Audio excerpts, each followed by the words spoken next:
Hey you guys, so I wanted to do a video on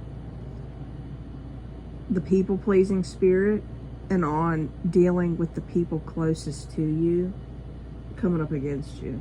Okay, so on this journey,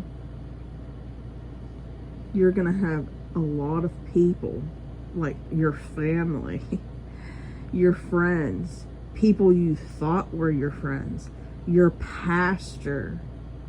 Like, you're thinking that they're going to take your side and they're going to tell you that, like, this is wrong, what's being done, your spouse is wrong, that they need to work on the marriage. And let me tell you something.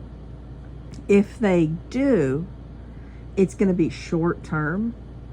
And you're going to see that as time goes on, they're going to make it like you're the wrong one, because there's a couple reasons for this. Okay, so let's take the in-laws.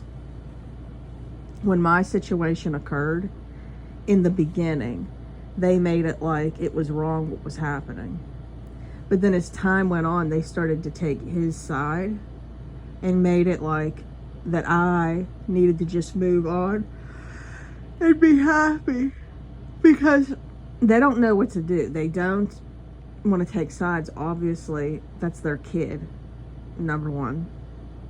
And number two, if they're not a Christian, they're not going to understand marriage the way you do. They're just not. So they're just going to think like the world and just think, go get another partner. And they don't get it at all. God never intended that. And the reason why it's so painful is because it's the ripping away of flesh. I don't understand how people don't see that, but that's one of the reasons why. So then let's get to the church. I'm sorry, guys. Oh my gosh, I just keep yawning. So, as far as the church, we're going to get pastors. We're going to get people that, like our ministers, marriage counselors that like are Christian, marriage counselors in general.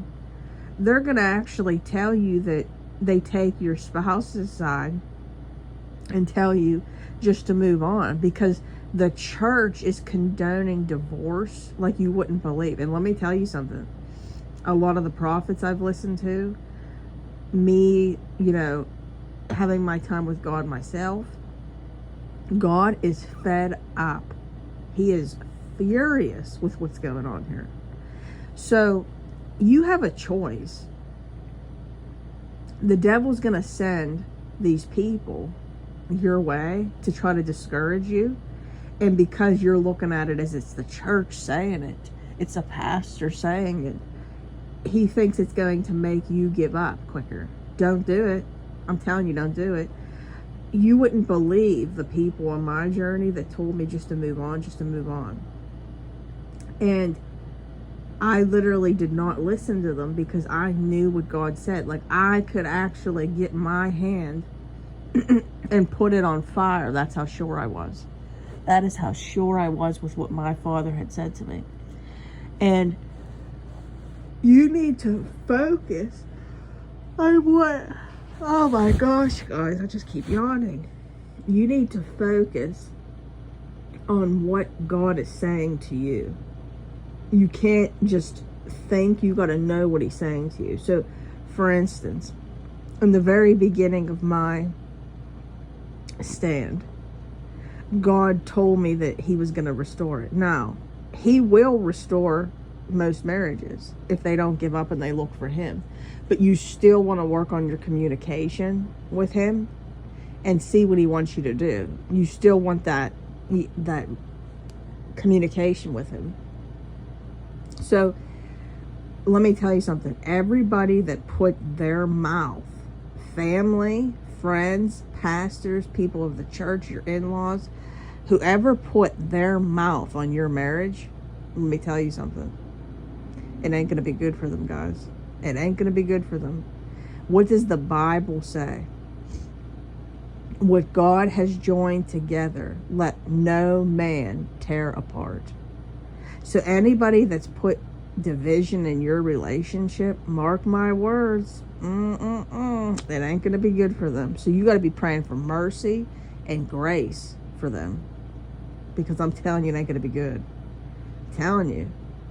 God, that's why be very watchful of what you say about anyone, because you could be talking about someone and God knows what's going on behind closed doors. Like, let's say you're talking about a woman that maybe is promiscuous and maybe is an alcoholic, but you don't know when she goes home how unloved she feels and how broken she is, because maybe she's never had someone that truly loved her, and she doesn't want to be promiscuous. She's being promiscuous because she wants to feel that companionship. Now, I'm not saying what does God say? Love the sinner, hate the sin. But when you're putting your lips on somebody, when you're saying things that you don't know, we're going to reap what we sow, guys. So I just wanted to make this video on this particularly. God sees everything, and don't trust what people say, because the devil's going to come and use anybody, even the people closest to you. Like, don't be surprised if your mom says it, your sister, your brother, whoever. He will use the people closest to you, just like he did I. So you got to stand your grounds. You got to stand firm on what God said. That's what faith is. Believing what you don't see despite of what is going on around you. I hope this helped, guys. I'm going to do another video on people pleasing, but remember what I said. Like, subscribe, and comment, because this is going to reach other people. And the more liking and the commenting and the subscribing, it's going to send it out to more people. And God has me on assignment, and he wants me to reach as many people as I possibly can. All right, guys, I hope you have a wonderful day, and I'm going to do one more video again on people pleasing. God bless.